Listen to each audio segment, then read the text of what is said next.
Hey guys, welcome back to Travels and Tricks. Guess where we are now?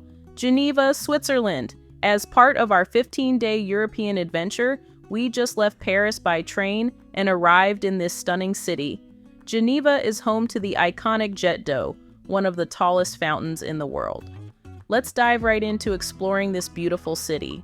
Today, we're going to explore all the amazing things you can do in Geneva in just one day. Get ready to dive into this city's charm and enjoy its stunning sights. We arrived at Geneva's train station around 1:30 p.m. after a smooth 3.5-hour ride from Paris. I booked my ticket through Omio, which is great because they offer a variety of travel options. You can find anything from a $30 bus ride to a $150 fast train. The train ride was incredibly comfortable with breathtaking views. Even though it's March, the scenery was unexpectedly stunning. Traveling by train in Europe is fantastic, especially if you have luggage since there are no extra fees, and it's fast and reliable.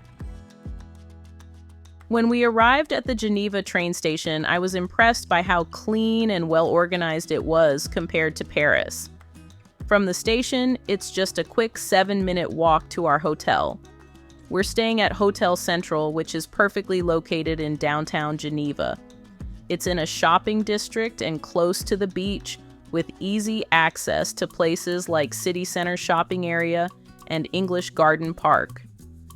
Finding a hotel in Geneva was tricky since many were booked even a month in advance, but I'm glad we snagged this one. Just a tip, book your hotel well in advance because the good ones with great locations get snapped up fast.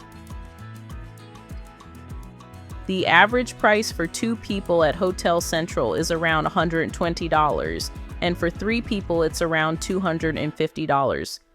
From my experience, it's often better to go for 2 separate rooms when traveling in Europe.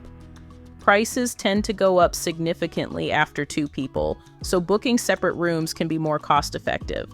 Plus, it gives everyone more space and comfort, especially when you're traveling with friends or family.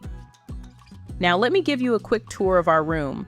The bed is spacious and inviting, perfect for a good night's sleep after a day of exploring. The restroom is clean and well-maintained, and having 2 bathrooms is incredibly convenient. The whole room feels cozy and comfortable like a little retreat. The charming balcony is a great spot to get some fresh air. The customer service and management have been excellent, making our stay even more enjoyable. Honestly, the hotel is so much better than it looked in the pictures on Expedia.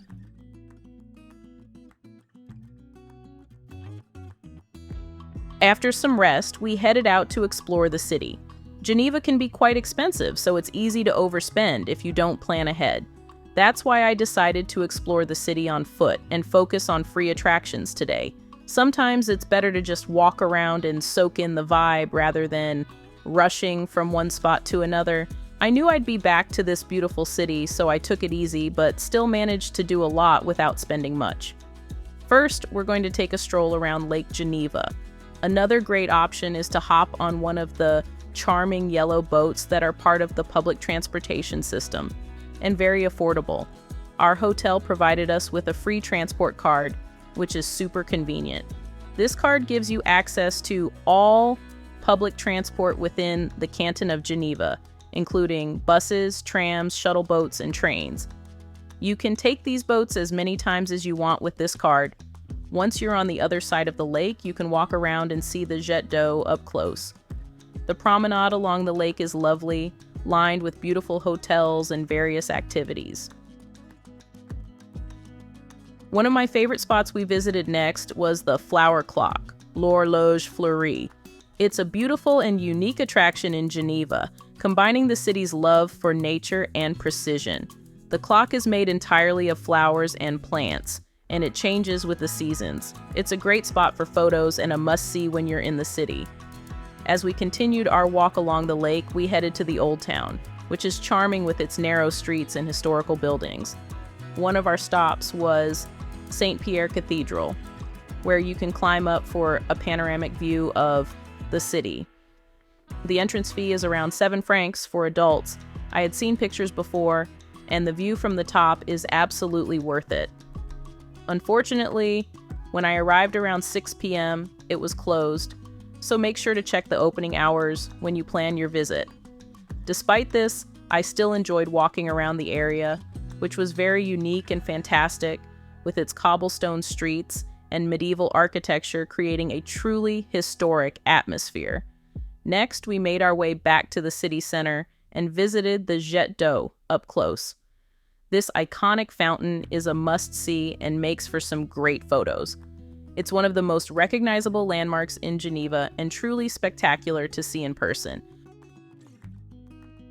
The plane trees, platanus plains near the lake in Geneva really caught my eye. I had never seen anything like them before.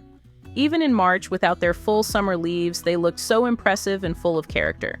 A local told me that Napoleon had these trees planted all over Europe to give shade to his marching troops.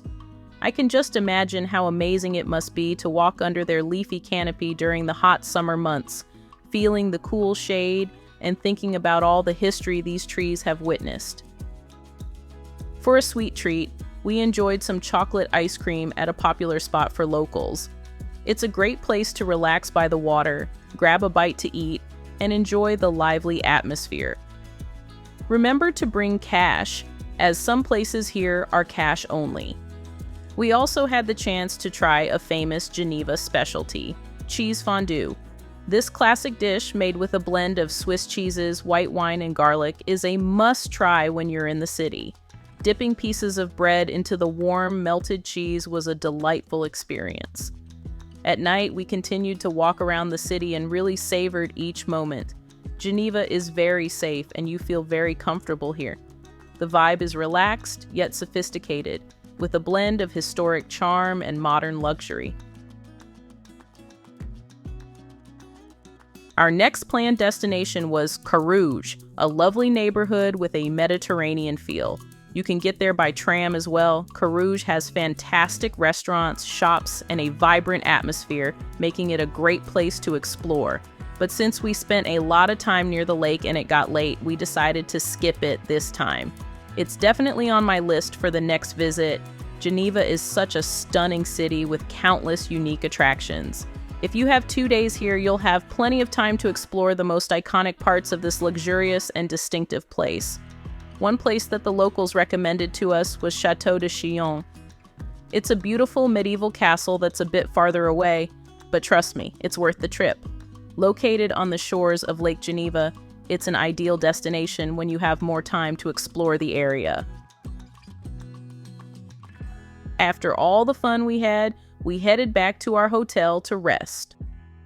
The next day, my best friend invited me for breakfast in a local cafe, and we took it easy, just chatting away and enjoying the relaxed atmosphere. We lost track of time, and suddenly it was around 11 a.m.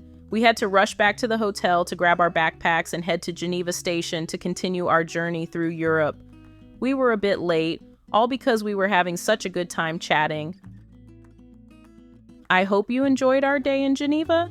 I'm curious, if you had just one day in Geneva, what would be your absolute must-do activity or must-see spot? Your tips and experiences can help fellow travelers make the most of their visit. Share your thoughts in the comments below. If you enjoyed this video, please give it a thumbs up and subscribe for more travel adventures. It's almost noon, and we are heading to Milan, Italy by train, so stay tuned for the next video from Milan. See you there.